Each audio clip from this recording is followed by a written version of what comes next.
Hello and welcome in the name of the German-Israeli Association of Bremen and the Youth Forum of the German-Israeli Association. Good evening, Mr. Itamar Rabinovich. Thanks for being here online. We're very happy to have you tonight to present your book on Jitzchak Rabin. This is the book. It's a biography. You published in English language, but the translation has been published in Germany around 1 year ago by a Wallstein publishing house. Today, you will give us some very, very interesting insights on Jitzchak Rabin as a soldier, as a political leader, and as a statesman. This is the English title of the book. And just some brief facts about Jitzchak Rabin, and then we start with the lecture. He was born in 1922 in Jerusalem. He was the 5th Prime Minister of the State of Israel, the first Prime Minister of the State of Israel being born in the land of Israel, and his political alignment was the Labour Party. He was assassinated in 1995. Now, I want to introduce our lecturer for tonight, Mr. Itamar Rabinovich. He's president of the Israel Institute in Washington and Jerusalem. He was Israel's ambassador to the United States in the 1990s under Prime Minister Rabin. He was former chief negotiator with Syria, also in the 90s. He was former president of the Tel Aviv University, and currently he's professor emeritus of Middle Eastern history at Tel Aviv University, distinguished global professor at New York University, and a distinguished fellow at the Brookings Institution. So thanks for being there tonight, and we will have a 45-minute lecture, and after that you will have the chance to ask questions and queries, and please just type it into the comment section on Facebook and YouTube. We collect all the comments and then we will pass it on to Mr. Rabinovich. And don't hesitate to ask questions in German. We will translate it then into English. So the digital floor is yours. Thank you very much. Thank you so much for having me.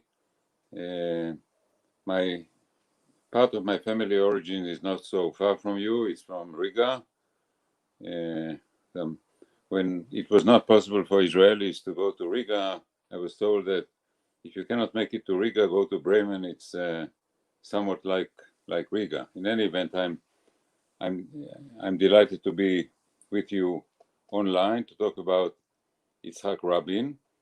The subtitle of the book in German is different from the subtitle in English, Hebrew, and actually 6 other languages. My original subtitle was Soldier, Leader, Statesman, and later on in my talk, I will explain why I chose this title or subtitle in order to illustrate Rabin's evolution over time. The German title, when peace was seemed still possible, was offered by the German publisher, and it was acceptable to me, so there was no problem. Now, as Mr. Schmidt has said, and as we all tragically know, Jitzchak Rabin was assassinated on November 4, 1995 by a Jewish Israeli terrorist in order to stop the peace process with the Palestinians. And my discussion will actually begin with a discussion of the life, the death, and the relationship between the death and the life. We know from history that when a leader is assassinated or when a politician is assassinated, the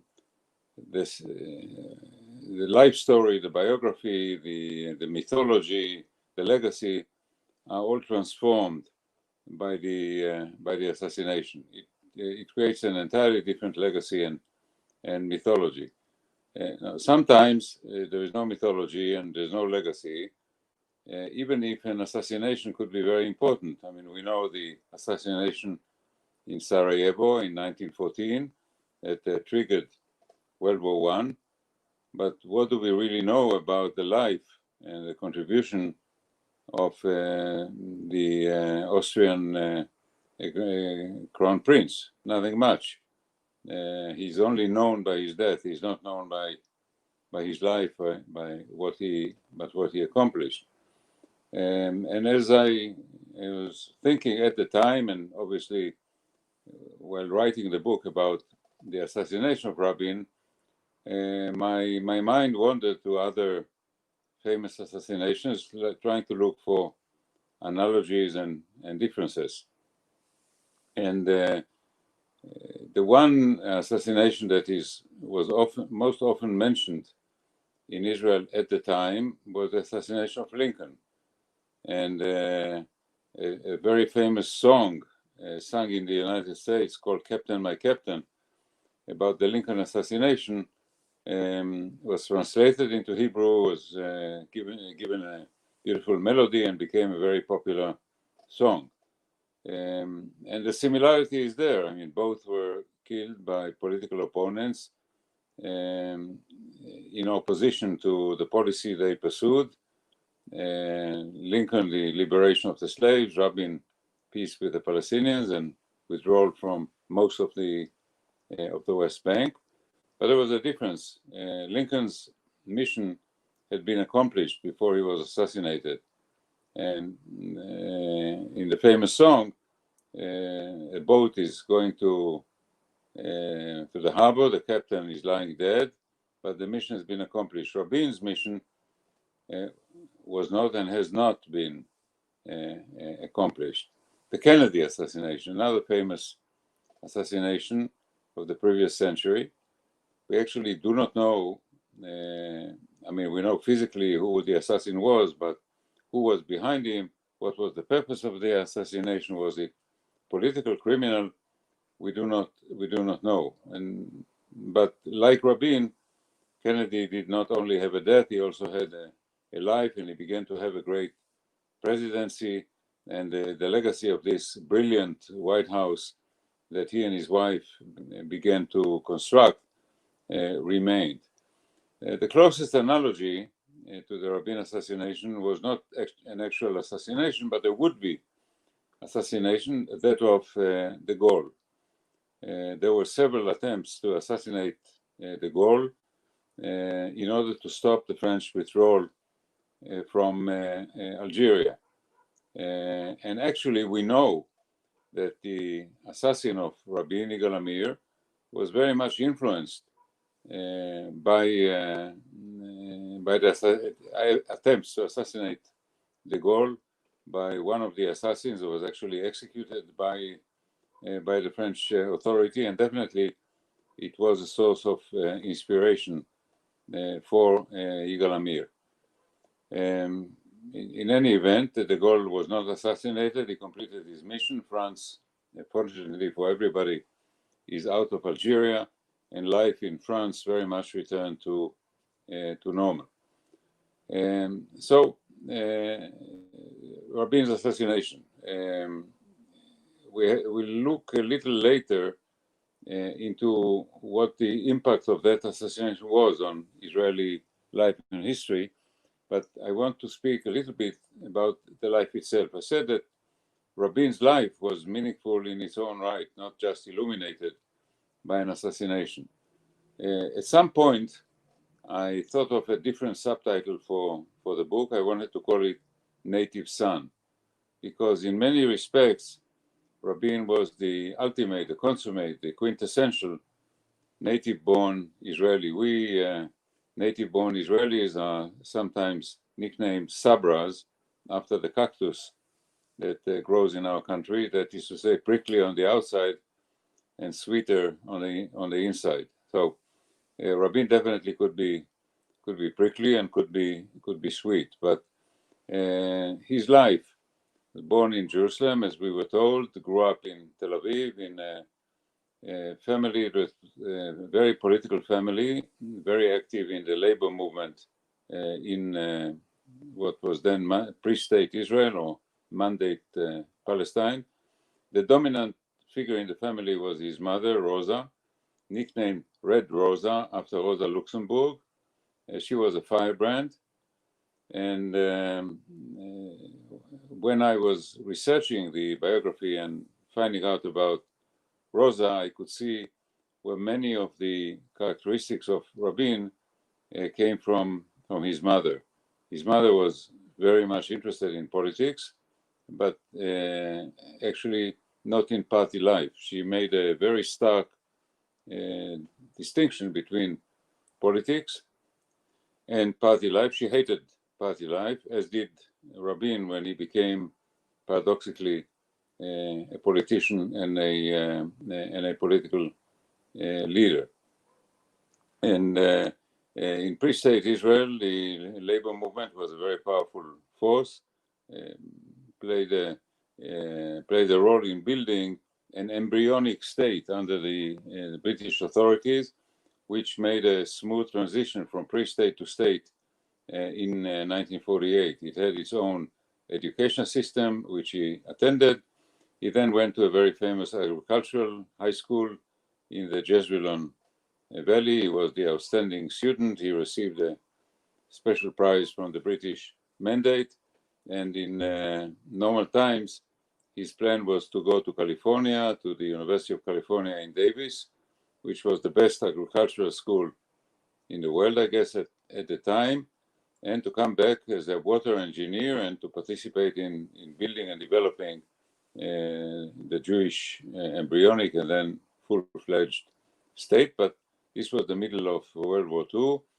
General Rommel and his troops were not too far from Palestine. They were moving towards Egypt. It was a time of great threat and danger to the Jewish community in Palestine, and they began to build military forces in order to resist an invasion.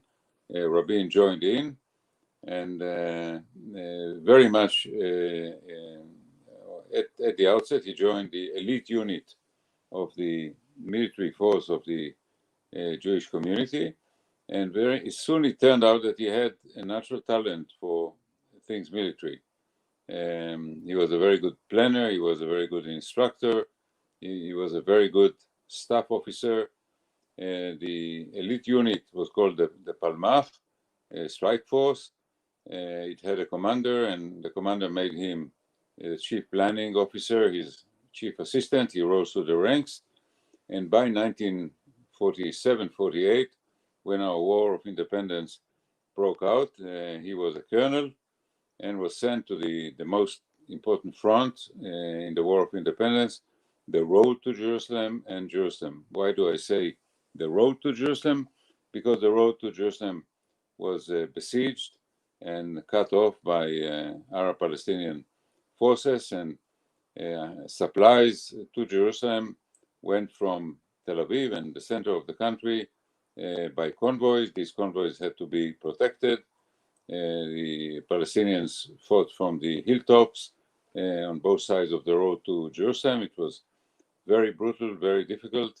Rabin and his men fought there, and then he fought in the city itself. Later, he became the chief planning officer in the campaign to conquer the southern part of the country, all the way to Eilat, the seaport on the Red Sea, and ended the War of Independence as a full colonel with a very high esteem. He decided to stay in the military. His conviction was that the Israeli army, the IDF, the Israel Defense Forces, had not been prepared sufficiently well for the War of Independence, that the fighting was difficult, the rate of casualties was very high. We lost 1% of our population during the war, and he vowed that he will devote his life, or at least his professional life, for 2 decades to building the IDF so that experiences like this would not repeat themselves. And he proved to be, again, a very effective, very highly esteemed planning officer, became a general, a full general, head of operations, deputy chief of staff, and then chief of staff in 1964. 1964, to 1967. And of course, in 1967, a crisis broke out suddenly that developed into the Six-Day War. And Rabin turned out had prepared an excellent army, an excellent general staff, and many of the exploits of the IDF, a huge victory in 6 days. Israel conquered the territory 3 times its own original size, took the Golan Heights from Syria, the Sinai from Egypt, and the West Bank from Jordan. Rabin had to share the credit, the glory for this huge achievement with Moshe Dayan, another well-known Israeli figure who was appointed Minister of Defense on the eve of the war, but there was plenty of credit to go around, and both of them emerged very popular, well-known from the war. So it was a high point on which to end his military career, and the question was, where now? Oh, Rabin's decision surprised many. He told the Prime Minister that he wanted to go to Washington to be Israel's ambassador in Washington. I mentioned before when I spoke about Rabin's mother that he hated party politics. I mean, the whole atmosphere of political life, party life, you have to pat people on the back, you have what they call in America to press the flesh, kiss babies, listen to boring people speaking at length, everything that a politician has to do in order to get elected and to stay in office. Diplomacy sounds more glorious than that, but it actually has many of these elements. You have to go to many parties and dinners and talk to people, not all of whom are terribly interesting, and deliver speeches, say some things that you don't necessarily believe in. Not the kind of activity that people thought Rabin was suited for, but anyway, he could write his ticket, so the Prime Minister sent him to Washington. The reason that Rabin wanted to go to Washington was that he did intend to enter political life. At that point, he did not think about becoming Prime Minister and leader of the country. He just wanted to be in politics and to influence and to be a cabinet minister. And he knew that he was not well prepared for that role. He had been a military man all his life and wanted to be exposed to world politics, and what was a better place than Washington. It turned out to have been a very good decision, because in Washington he met his mentor in politics and international relations. That was Henry Kissinger, who was the national security advisor to President Nixon and eventually became the Secretary of State of the United States. And Rabin and Kissinger became very close friends, mutually appreciative of one another. And Kissinger mentored Rabin both in American politics and international politics. And Rabin had a very successful tour of duty in Washington. He had, of course, this close relationship with Kissinger and a good relationship with President Nixon. And he was very well received in America. America was at that point stuck in Vietnam, unable to win, and the sight of a victorious general who just won a brilliant victory on the battlefield was refreshing to many Americans. And he, of course, did not have to be introduced anywhere. He was a very effective ambassador for more than 5 years. And he returned to Israel in 1973, joined the Labour Party, and was about to run in the parliamentary elections of October 1973. But as we all know, what we had in October 73 was not elections, but a war. And Rabin did not have a role in that war. He was out of the army. He was not part of the government. It turned out to have been a major advantage for him, because the war began very badly for Israel. It ended well, but it exacted a very high price. The government of Golda Meir and Moshe Dayan as Minister of Defense had to resign in 1974, And when the Labour Party was looking for a successor to Golda Meir, the name of Rabin came up almost naturally. He was a victorious general. He was a successful ambassador in Washington, and they elected him as prime minister. It did not have to go at that point to a general election. The party remained in power. Only the prime minister and her cabinet had to be replaced. So in 1974, at a relatively young age, Rabin, as we were told before, was the first Israeli-born prime minister, and he had a tenure of about 3 years from 1974 to 1977. This, I should say, was not a great tenure. In terms of policy, yes, Rabin was very effective in rebuilding the economy after the very high cost of the war, in rebuilding the IDF, the Israeli army, and in signing in 1975 the interim agreement over the Sinai with Egypt, with Anwar Sadat in American mediation, that laid the ground for the Sadat visit to Jerusalem 2 years later in 1977, and to the peace treaty between Israel and Egypt in 1979. So in terms of policy achievements, it was a good government, but in terms of politics, it was not. Rabin had a very bitter domestic rival, Shimon Peres, who fought with him for the prime ministership, became his minister of defense, and the two of them kept fighting throughout the period. Rabin was not an experienced politician. You know, as a student, I read Max Weber's book, Politics as a Profession, and benefited greatly from it. People don't often realize that politics is a profession, and you do not just move into politics from another field of activity, from the military or from industry. You have to understand what is the nature of politics, you have to practice it, and then you can be an effective politician. So in his first term, Rabin was not that, and his personal preferences, as I mentioned before, also did not help. And ultimately, in 1977, he had to resign.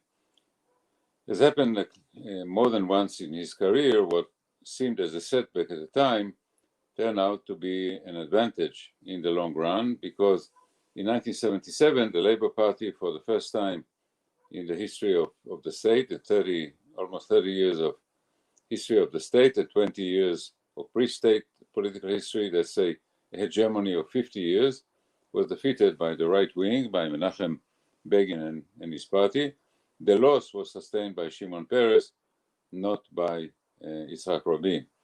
So Rabin became an opposition figure, a backbencher, and he continued to fight with Shimon Peres. And then in 1984, in an election that did not bring about a decision, a national unity government was created between the right wing and the left wing with a rotation agreement. That is to say, in the first period, Peres was prime minister, and Mr. Shamir, the head of Likud, was the foreign minister, and 2 years later they changed, but Rabin was made defense minister for the duration. And he was actually defense minister for 6 years, for 2 additional years for a second unity government, 1988 to 1990. And this was a very important period for Rabin, because this is when he built himself as an authoritative, popular figure as Mr. National Security, Minister of Defense. As I mentioned before, I gave the original book the subtitle of Soldier, Leader, Statesman. So Rabin for many years was a soldier. He became a leader not so much as prime minister, 74 to 77, but as Minister of Defense, 1984 to 1990. And he could then challenge Mr. Peres for the leadership of the Labour Party, which he finally did successfully in 1992. He won the Labour Party primaries, and then a few months later, the general election, and was given a rare chance in the spring and summer of 1992 for a second term as prime minister, quite a few years after having to resign in 1977, 15 years. And Rabin was aware of the fact that this was not just an accident or a happenstance that could be taken casually. He felt that he was given this second chance in order to make a difference. So he came in as prime minister in 1992 with an agenda, which he simply called to change the order of priorities of the State of Israel. Now, what was that order of priorities? For the right wing, it was very important, it was highly important, maybe the most important thing, was to keep Israeli control of the West Bank and Gaza. Israel had already given back the Sinai Peninsula to Egypt. This was done by a right-wing leader, by Menachem Begin. The issue of peace with Syria and the future of the Golan did not seem relevant because Syria was not considered, was not interested in being a partner for a peace like the one made by Egypt. And so the national debate in Israel focused on the future of the West Bank. The right wing wanted to stay, to keep it, settled it, invested a lot of resources, economic and political, in building settlements in the West Bank, and Rabin thought this was a capital mistake. For him, the correct order of priorities for Israel was to invest in building an infrastructure for the 21st century. We just had 1 million new immigrants coming from the Soviet Union. May not sound like a huge number in Germany, but for a country of 5 or 6 million people, this was a huge influx, about 20% of the Jewish population, and integrating them into Israeli life, taking advantage of this very high caliber wave of immigration, was another high priority for Rabin. And Rabin saw the danger of the national security threat to Israel from the east. There were two powerful countries on the eastern periphery of the Middle East, Iran and Iraq. And that was still Iraq of Saddam Hussein and Iran already of the Ayatollahs. And Rabin's idea was that Israel should sort out its relationship with its immediate neighbors, Syria, Jordan, the Palestinians, and Lebanon, in order to prepare to deal with the larger threat from the east, from Iran and Iraq. So this was his correct order of priorities, and he set about implementing it. Now, there was a peace process unfolding between Israel and several Arab states. It was initiated by the Bush administration in the aftermath of the first Gulf War. Remember, that was the time when the Soviet Union collapsed, the end of the Cold War.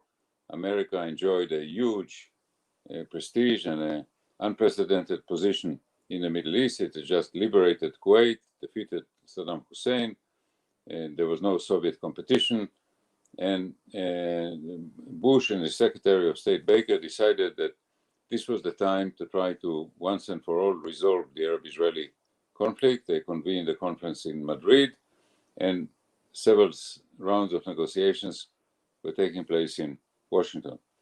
Much was not happening in these negotiations before the Israeli elections, but Rabin decided to jumpstart the negotiations and begin what became a very important, a very effective, and a very controversial peace process from 1992 on. This was the point in which he recruited me to work with him, first as his chief negotiator with Syria, and then as his ambassador in Washington. And I could continue with both positions because the negotiations with Syria were conducted in Washington, were also a high priority of the Clinton administration. So it was not just possible, but actually quite desirable that the same person will represent Rabin in the White House or to the White House and negotiate with Syria. Now there was an open question where to make the first step. It had to be either Syria or the Palestinians. It could not be Jordan, a controversial monarchy, or Lebanon, which was a Syrian colony. And there were powerful arguments for or against both options. Rabin's preference was for Syria, but it was a slight preference. Rabin was a very pragmatic man, and his idea was where we can have the first breakthrough, that's where we'll take it. Now, as the chief negotiator with Syria, I can tell you the main difficulty was the personality of Hafez al-Assad, then the president of Syria, the father of the current president Bashar al-Assad, who was a very credible man, but a very difficult man. And he insisted on a precondition. He said, I'm willing to make peace with Israel, but I will not tell you what kind of peace. If you want to know what I have in mind as peace, you have to commit to a full withdrawal from the Golan Heights. And we, of course, told him, listen, we don't begin a negotiation with the bottom line. We are not telling you that we will not get to that bottom line, but we don't begin with the bottom line. And we were stuck in that debate for several months. And in the meantime, a second unofficial channel was developed for negotiations, not just with the Palestinians, but with the PLO, and in Oslo, which in late July, early August 1993, actually produced the draft of an Israeli-Palestinian agreement, mutual recognition between Israel and the PLO, and so forth and so forth. Now, since Rabin did make an interesting gambit towards Syria, was not well handled by the United States, was not well responded to by Assad, so he decided to go first on the Palestinian track and authorize the signing of the Oslo Accord. That's of course a huge turning point and a huge drama.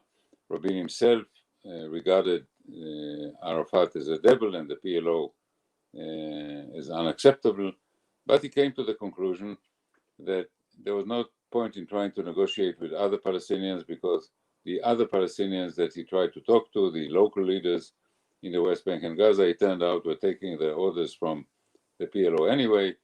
So Rabin decided to end this charade and said, okay, if everyone talks to or takes the orders from the PLO, I'll talk to the PLO, agreed to do it, and came the famous handshake with Arafat and the return of Arafat to the West Bank as head of the Palestinian Authority. This, of course, raised huge objection by the people who had already settled in the West Bank and by their political and ideological supporters. Here I must add that in Israel, after the miraculous achievements of 1967, a messianic movement developed among the national religious Zionists in Israel, who believed that this was a divine act, that now was the time for them to take charge, and their mission in history would be to add the West Bank, which of course they don't call it the West Bank, they call it Judea and Samaria, the old biblical homeland of the Jewish people, to the Jewish state. If the secular Jews had built the secular state of Israel, it was their task to add the West Bank or Judea and Samaria to the original state of Israel. Of course, this was not acceptable to anyone, and of course raised the question of the population, the Palestinian population that lives in the West Bank, and the debate that still rages on in Israel today, democracy versus demography. Say, if Israel keeps the West Bank, it will lose the majority in the state of Israel. If it gives full political rights to the Palestinians in the West Bank, then we'll lose the Jewish character of the state of Israel. So what do you prefer? Do you prefer territory, Jewish sovereignty? A huge debate that began in '67 and, as I said before, still rages on today.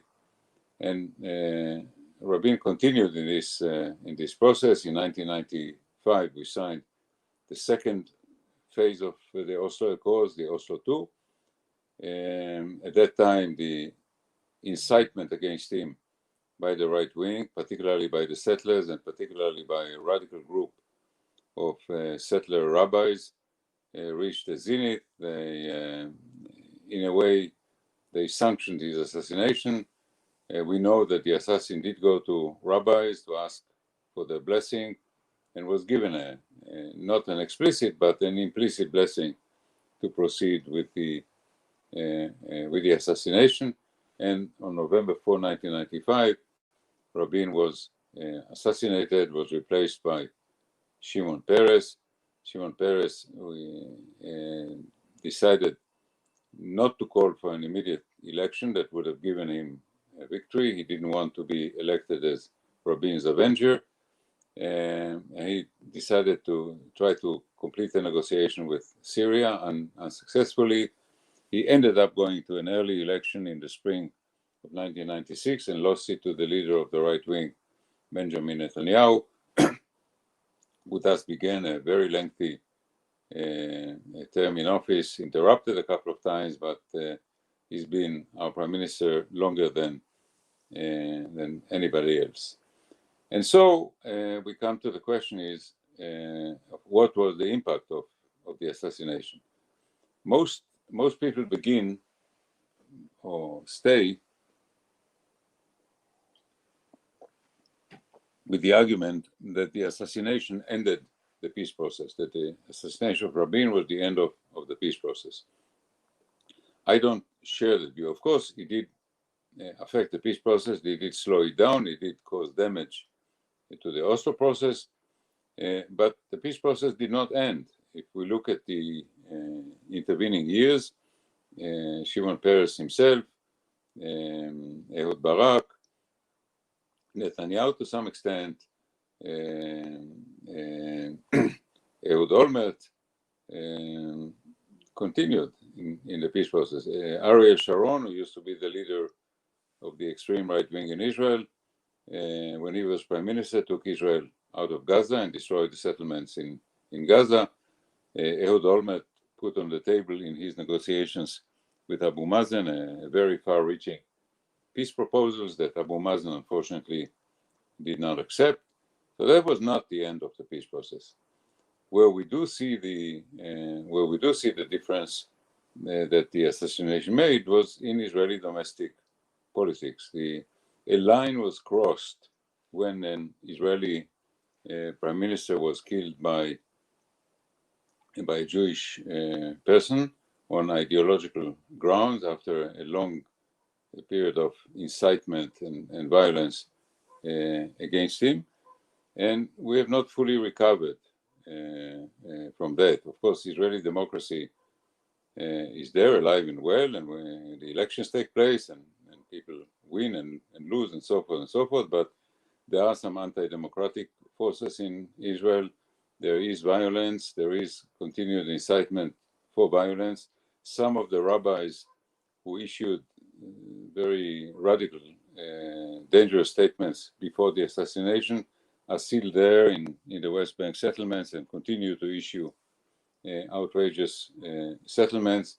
So from my point of view, the main impact of the assassination was in domestic politics more than with regard to the peace process. A few words about the book, the biography. I wrote the biography. I should say that I am by profession a Middle East historian. Most of my books have to do with the history of Syria, Lebanon, the international diplomacy in the Middle East, and Arab-Israeli relations. I'm not a historian of Israel, but there is a series of biographies called Jewish Lives, published by Yale University Press, and they wanted to include a biography on Rabin, and they approached me. And once they asked me if I was interested, of course I was. I did check with the family. The family approved.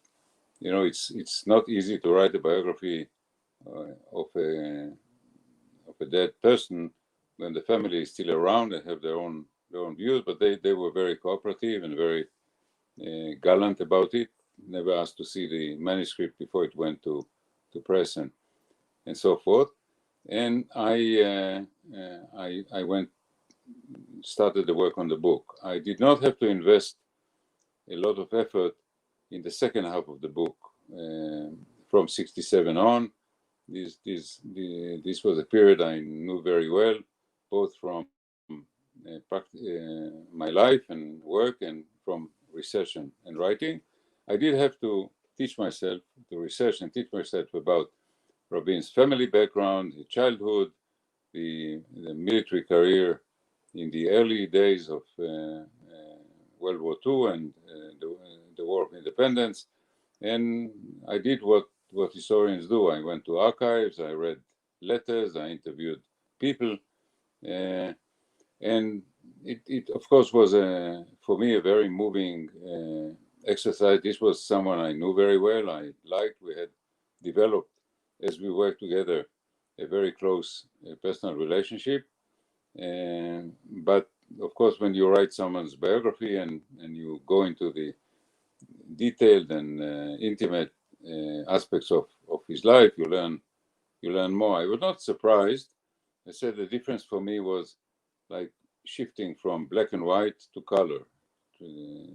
Things came into full view in this regard. The chapter I had particular fun in writing was a chapter on Rabin as ambassador in Washington, because I was his ambassador in Washington, and that gave me a unique view. Well, fortunately, Henry Kissinger was and is still alive and very much still very sharp and good memory, and I could even interview Kissinger about that period. And on the whole, this was an absorbing project. I'm very, very glad I did it. I should add that having finished it, my next book, the one that is coming out next February in Princeton in America, is about, back to my old profession. It's a book about the Syrian civil war that has the unhappy title of Syrian Requiem. I think that I spoke for just about 45 minutes as was planned, so let me stop here, and I'd be very happy to take questions and comments from you, members of the audience. Thank you. So thank you very much, Mr. Rabinovich, for your very interesting talk. So I have received a couple of questions. I will try a bit to stay in the chronological order of Jitzchak Rabin's life so that we don't jump from this period of time to another. So there was one question about the Entebbe raids, and so when German and Palestinian terrorists hijacked a plane, an Israeli plane, on its way to Paris. Could you tell a bit about the role Rabin played in like dissolving the raid, so to say, because he was it was his first time as prime minister back then? Yeah, actually, it's a very important and a very interesting issue in a number of ways. One is that we had a casualty. We sent the elite unit of the Israeli army to Entebbe, a very daring operation to take control of the airport and liberate the hijacked. And the commander of this elite unit was called Yoni Netanyahu. He's the brother of Benjamin Netanyahu. Was killed during the operation. Second was a debate, controversy between Peres and Rabin. Peres was Minister of Defense. Rabin was the prime minister. As I mentioned before, the relationship at the time was very bad. Almost everything became a dispute. At some point, Peres decided that he wanted a military operation, began to press for it, and Rabin said, the responsibility is mine. I will not authorize such a dangerous operation before I am 100% sure that we are not sending our elite unit on a suicide mission. And only when he became persuaded that this was the case, he agreed. And then, of course, after it turned out to be a huge success, the war for credit began, with Peres and his people arguing that Peres pushed for it and Rabin was hesitant, and Rabin responding. And so it is yet another controversy in that saga of rivalry between Rabin and Peres. I should say that it was typical of Rabin that when he finally became persuaded that this was a feasible operation and that he can authorize it, he wrote a letter of resignation, which he deposited with his secretary, cabinet secretary, and said, if the operation fails, publish it, I will resign. And of course, he didn't have to resign. So Entebbe was a huge military success, but a complicated political affair.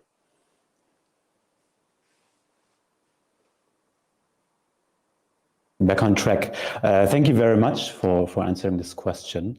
Another question is about his term in office as Minister of Defense from 1984 to 1990. So could you tell a bit about his major achievements in these days?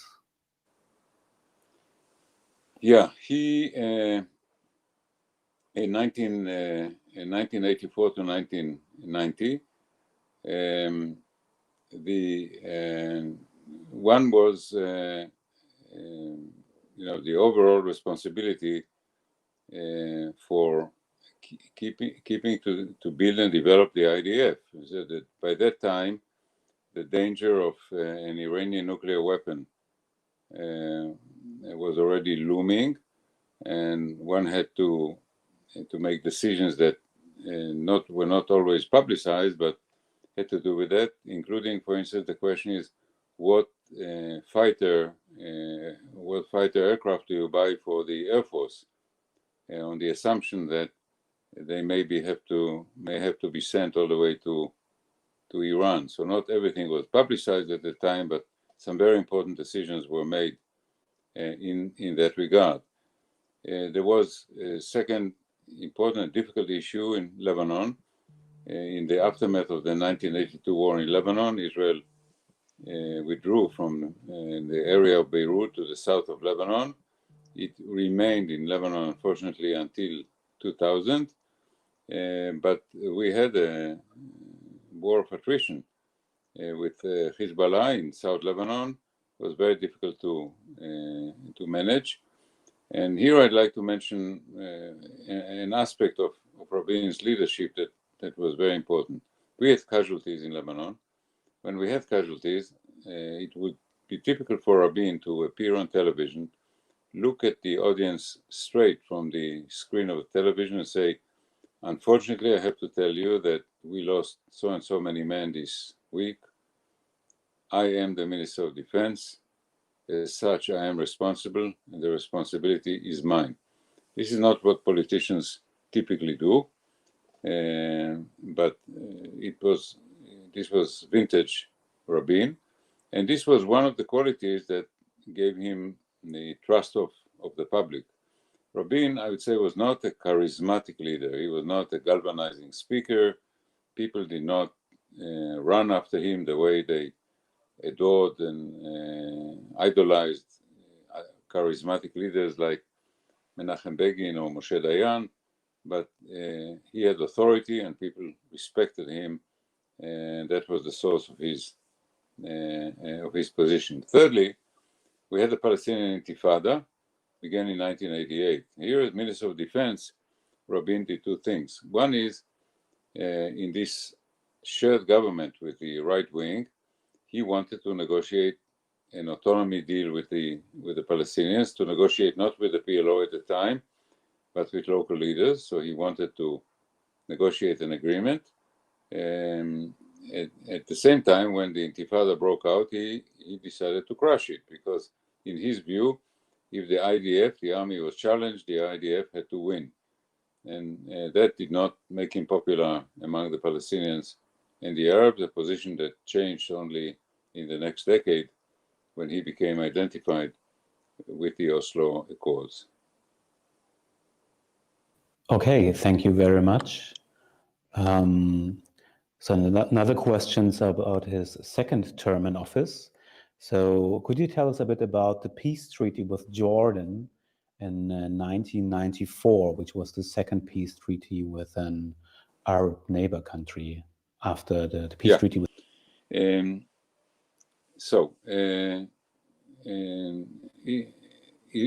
Israeli leaders had relations and met with King Hussein for several years before the 1990s. And actually, people oftentimes speaks about the Israeli-Palestinian issue, the Israeli-Jordanian issue. It actually is a trilateral issue. Israel, Jordan, and the Palestinians, we are locked in a triangular relationship. And most of the time, Israel and Jordan were allies or partners against the Palestinian national movement.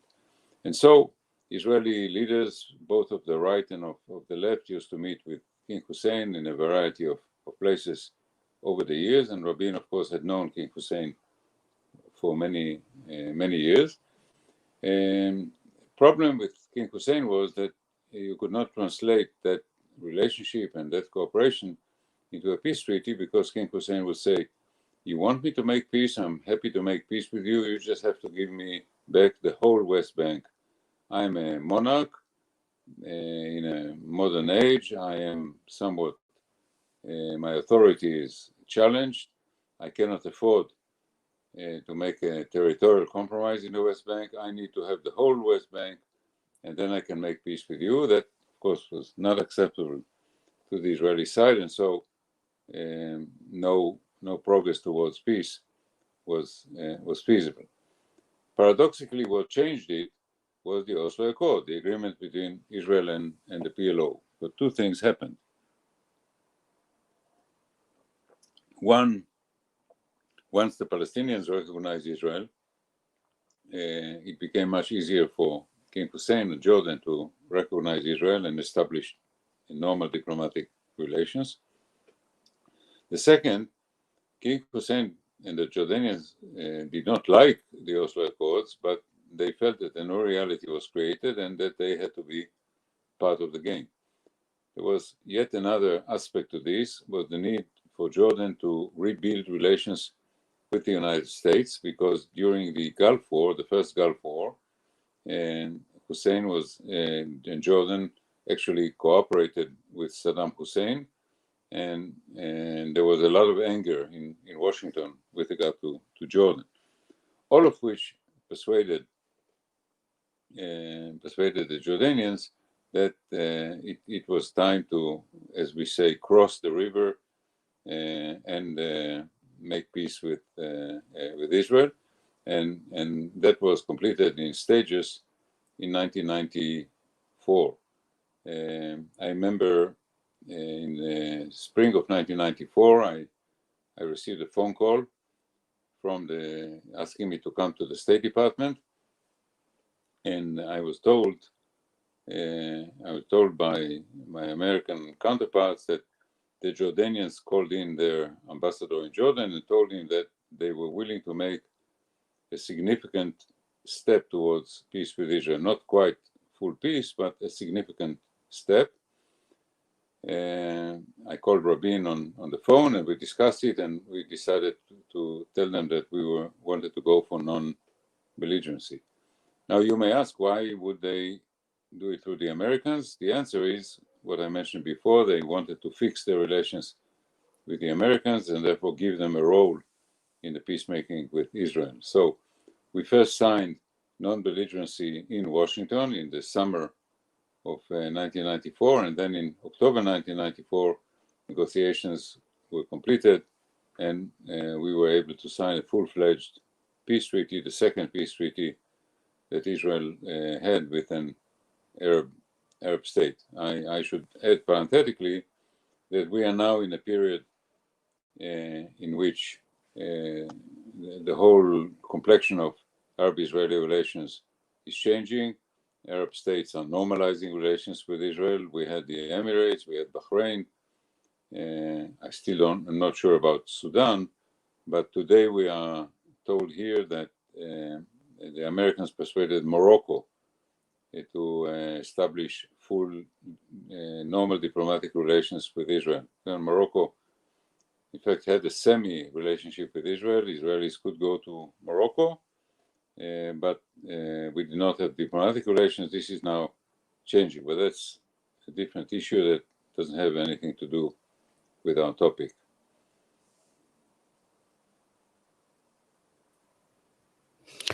Thank you very much. I would like to stay in this period of time of the second term in office. And could you please describe a bit the, let's say, cultural political climate closely before his assassination? I mean, you mentioned a bit the assassinator, that he went to some rabbis who gave him some indirect okay for his assassination, but could you expand on this a bit? Like, how was it back then? Like, how did the media cover the whole topic of the Oslo Accords and so on and so forth? Okay. The media, the media was played all kinds of roles because we have a very diverse media, liberal media, right-wing media. Television is public, radio is mostly public. But first of all, there were protests by the parliamentary opposition of the Likud, joined forces with the settlers. They organized demonstrations, they organized marches. In the marches, Rabin was depicted, was dressed sometimes in Arab wear, sometimes in SS wear, as if he was a Wehrmacht officer, an enemy of the people. And some of the there was violence. There were roads were blocked. And to give you a sense of this, I was at the time the ambassador in Washington.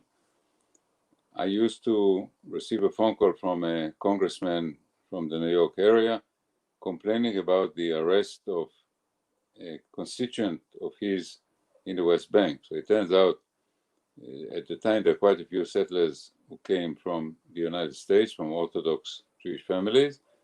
When they were arrested for blocking a road, they would call the parents in New York, the parents would call the congressman would call me. It was a very peculiar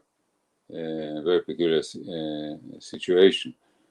And then some of the rabbis issued religious injunctions applying to Rabin two sort of laws or rules that you can find in the Jewish tradition, called the law of the informer and the law of the pursuer. The informer is somebody who informs, a Jew who informs on other Jews or the authorities. He becomes an informer and could be punishable by death.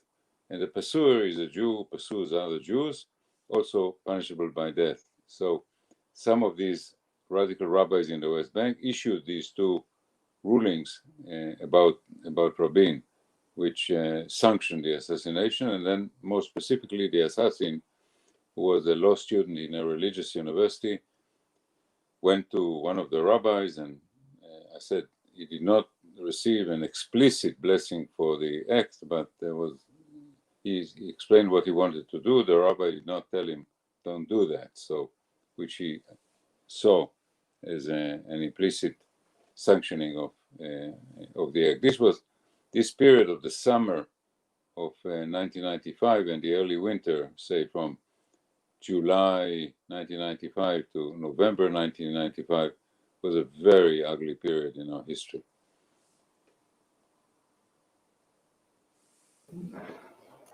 Thank you very much. There's a longer question I just read to you. It also concerns this period of time.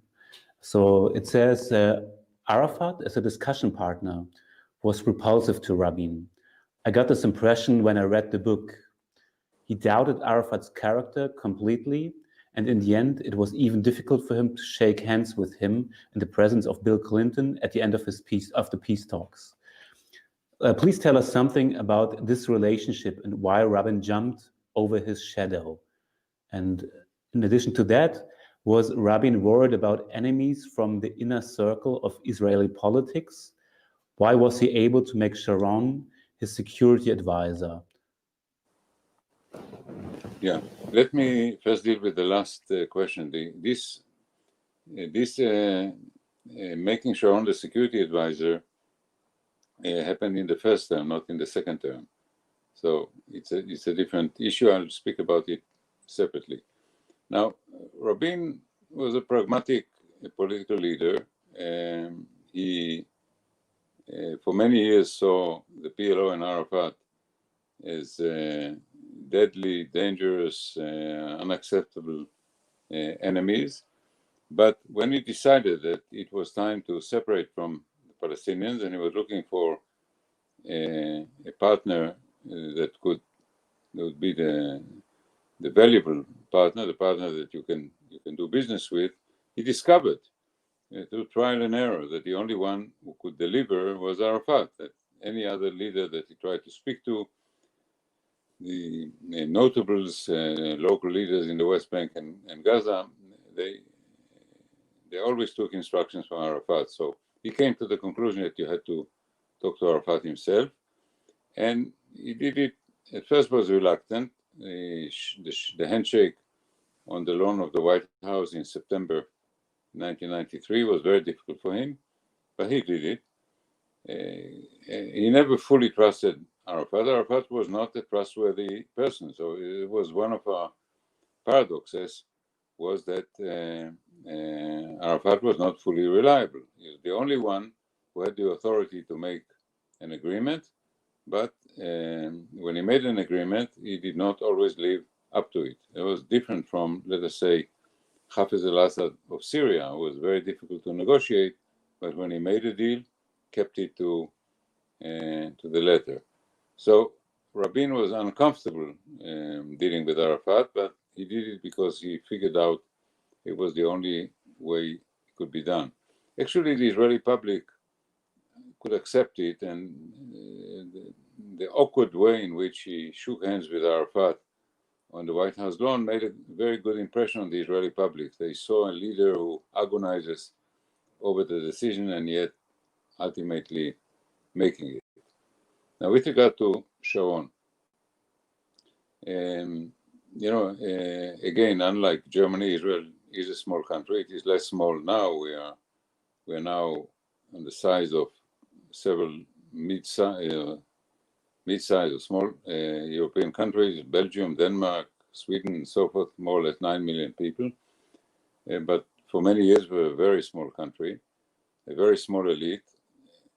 Everybody knew everybody else. Everybody had a relationship with everybody else, sometimes good, sometimes bad. Rabin and Sharon had a very good relationship, even when they had policy and personal differences. Sharon always had a reputation of a very gifted military commander, a great general, and a very difficult man. I should say in brackets, he completely changed when he became prime minister and had the ultimate responsibility, became a different man. But before that, he was very difficult to work with. When Ben-Gurion called Rabin in and told him that he was making him chief of staff, he told him, I have one request of you. Look after Sharon. He said, he is a difficult man, but he is a great general, and please look after him. So Rabin, we're now talking in 1965, Rabin called Sharon and told him, I'm giving you a chance. I'm giving you an important position in the Northern Command for 1 year. And if you behave well, I will promote you to general, which happened. And Sharon had a reserve, emergency commission as a commander of a large division, which performed brilliantly in 1967, and the rest is history. Okay, thank you very much. Another question from the same person. He said he found it very fascinating to read your book and also learn about the private person, Jitzchak Rabin. Could you also tell us a bit more about the person behind being a soldier, statesman, and a leader? Yeah, okay. So first of all, Rabin was a very smart man, smart academically and in many, many other ways, a very analytical mind. He was a very shy man, a very private man. Again, not the kind of qualities that you normally associate with politics. His wife, Leah, played a very important role in quote-unquote mediating between him and the world. She was by the way, she was born to a German Jewish family, came from Königsberg, spoke German at home. She herself knew German very well, was very well read, very intelligent, educated, intelligent lady, and very sociable. So she ran the social life and oftentimes communicated between Rabin and people.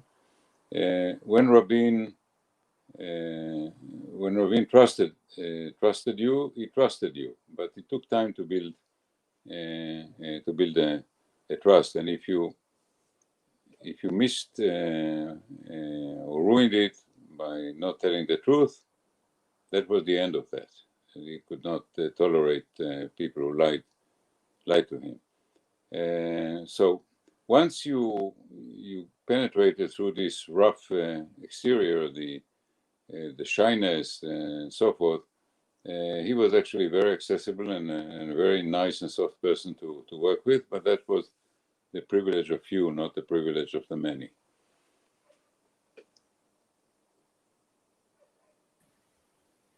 Okay, thank you very much for this answer. I'd like to come back to his assassination. There was this question of how were the reactions to his assassination outside of Israel and in the Arab countries in particular, or also in the Palestinian regions? A shock. It was his funeral was a huge international event. More than 100 heads of state came to the funeral, including Arab ones, Egypt, Jordan, Arafat, and a huge wave of sympathy, concern about the future of the peace process, about the future of Israeli democracy, personal. Of course, a great deal of sympathy and sorrow for Rabin himself. And I must say, I find out now, it's 25 years since then, the way my book is received, the fact that it's been translated into 9 languages now, the number of groups that wanted to hear, to have in the circumstances of the day, Zoom meetings around the 25th anniversary of the assassination. I think talking not so much about the immediate reaction, but about what accumulated over the past 25 years. And I think part of Rabin's legacy doesn't have to do so much with us, but has to do with leadership. I think the world is in, I say, great leaders are in short supply.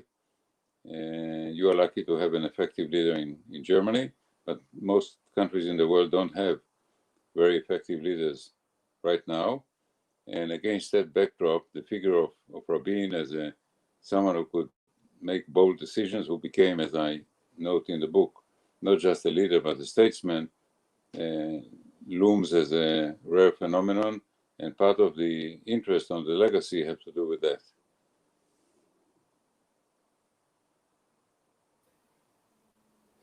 Okay, thank you very much. There is another question relating to contemporary Israel. So Rabin, his legacy, his biography, his career, how is it discussed in Israel nowadays? If you would just go onto the street and ask somebody about Yitzhak Rabin, what would be the average answer? Well, we are a very deeply divided society now. So if you run into a right-wing person, you'll probably get a divided answer. Say, oh, he was a great general. He was gave us a huge victory in 1967. But I cannot understand for the life of me why he signed the Oslo Accord.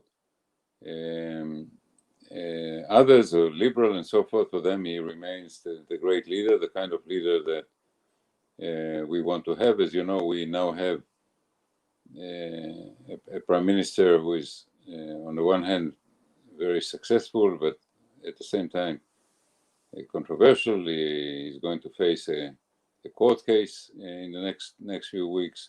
So leadership is a huge topic in Israel, and the name of Rabin as the kind of leader that many people would like to have nowadays is very, very much invoked. You know, if you stop a high school student and ask him about some major figures from the 1940s, 1950s, 60s, they would not know what you have in mind. But if you say Rabin, they will.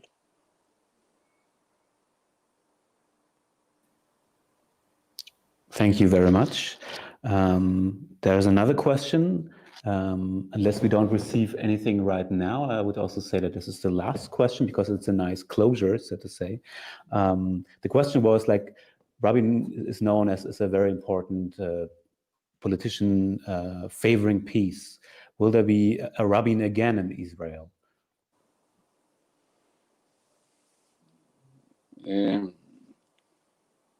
It's a complex question. Right now, there is a right-wing hegemony in Israel. When we say right, the political debate in Israel between right and left is not so much about socialism, but about the Palestinian issue. And right now, the centrist center-left camp is weaker than the right wing. It doesn't have one acceptable leader.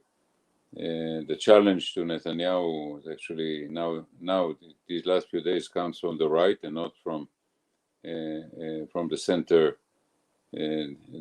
left. And you know, Rabin wanted. Rabin was a peacemaker. He was not a peacenik. It would be a mistake to turn him in, to see him as a peacenik, somebody who just wanted peace. For Rabin, peace had to come with security. Peace had to be part of a package of peace and security. And it is only a leader who can combine the two and persuade the Israeli public that he's not a peacenik, but a peacemaker that thinks about security as much as about peace and could carry the day.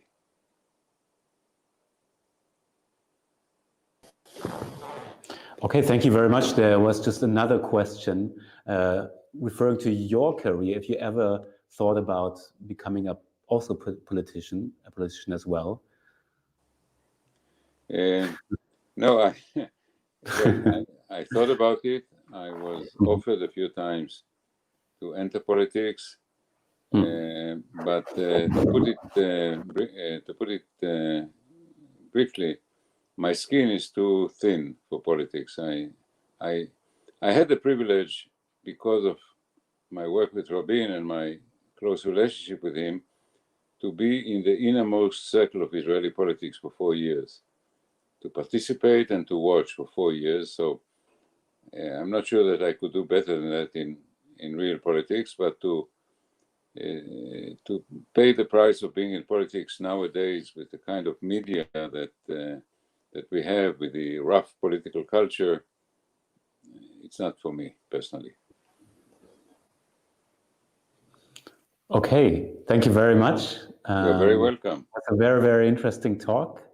We will leave it online for a while. So for those who had to go a bit quicker or whatever, there will be a chance to watch it again or finish it. So thank you very much. This is the last event for this year. To those who celebrate, I wish Happy Hanukkah and have a great evening. Thank you. Bye. Happy Christmas and Happy New Year to all of you. Thank you. Thank you.